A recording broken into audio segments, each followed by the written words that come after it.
President अपने resignation को किसको एड्रेस करेंगे, किसको भेजेंगे। मतलब कि अगर भारत के राष्ट्रपति को, जो कि द हाईएस्ट कॉन्स्टिट्यूशनल अथॉरिटी है, number 1 citizen of the country है, अगर भारत के राष्ट्रपति को अपने रेजिग्नेशन को देना होगा तो किसको रेजिग्नेशन देंगे? Under Indian constitution, to whom the president addresses his resignation, किसके नाम से रेजिग्नेशन लिखा जाएगा, किसको एड्रेस किया जाएगा? बताइए, इस सवाल का आंसर क्या होना चाहिए? मैं आपको ऑप्शन देता हूं। The government, to the Bharat Sarkar, that is Indian government. Second one is to the prime minister. Third one is to the chief justice of India.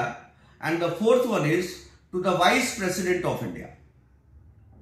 My dear viewers and all my wonderful students, the correct option is the fourth one, चौथा, that is the vice president, to the vice president.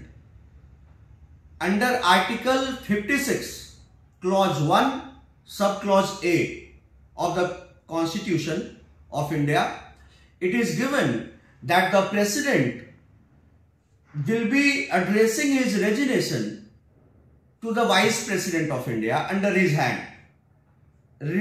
in writing. मतलब भारत के राष्ट्रपति, अगर अभी राष्ट्रपति द्रौपदी मुर्मू को अगर अपना इस्तीफा सौंपना होगा तो वो उपराष्ट्रपति जगदीप धनखड़ को इस्तीफा सौंपेगी।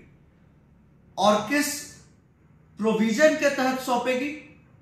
दैट इज अनुच्छेद 56 Clause 1, Subclause A, that is under Article 56, Clause 1, Subclause A. मैं बार बार आपको जब भी बताता हूं तो उसका आर्टिकल भी बताता हूं, या फिर कोई भी मान लो कॉन्ट्रैक्ट का है, आईपीसी का, तो सेक्शन भी बताता हूं, क्योंकि आपको एग्जैक्टली ये भी पता होना चाहिए कि किस प्रोविजन में ये दिया गया है। कोडिफाइड है तो किस लॉ के तहत, किस आर्टिकल के तहत, किस सेक्शन के तहत यह दिया गया है। और ये क्योंकि कॉन्स्टिट्यूशन का क्वेश्चन है तो यहां तो सेक्शन की बात ही नहीं है, यहां पर आर्टिकल की बात है। तो under article 56 clause 1 sub clause A, the president in writing under his hand can address his resignation to the vice president of India.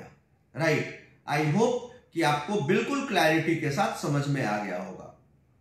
इसी तरह के लीगली रेलेवेंट कंटेंट के लिए हमारे YouTube चैनल से जुड़े रहिए।